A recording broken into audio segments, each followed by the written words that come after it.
এখানে SO4 হবে না, এখানে MnCl2 হবে, সেটা তৈরি করে ফেললো।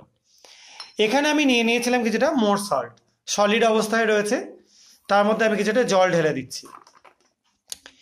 এবার এই মোর সল্টের দ্রবণটা আমি কিছুটা অ্যাড করে দিচ্ছি এটার মধ্যে।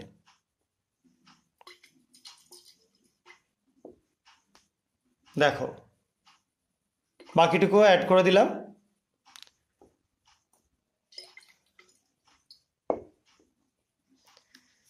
মোর সল্টের দ্রবণ যত অ্যাড করা হবে তত কিন্তু আস্তে আস্তে এই দ্রবণটার বর্ণ দেখো সামান্য সামান্য করে পরিবর্তন করছে। আমি মোর সল্টে আরও কিছুটা সলিউশন তৈরি করে নিচ্ছি, কারণ যেটুকুনি সলিউশন করা হয়েছিল সেটা পুরোপুরি ডিসঅ্যাপিয়ার করলো না। এবার বাকি মোর সল্টের দ্রবণটা আমি আস্তে আস্তে নিয়ে অ্যাড করছি এর মধ্যে। দেখো কালারটা আস্তে আস্তে লালের দিকে যাচ্ছে, সবাই নিশ্চয়ই দেখতে পাচ্ছ। আরও কিছুটা অ্যাড করে দিচ্ছি।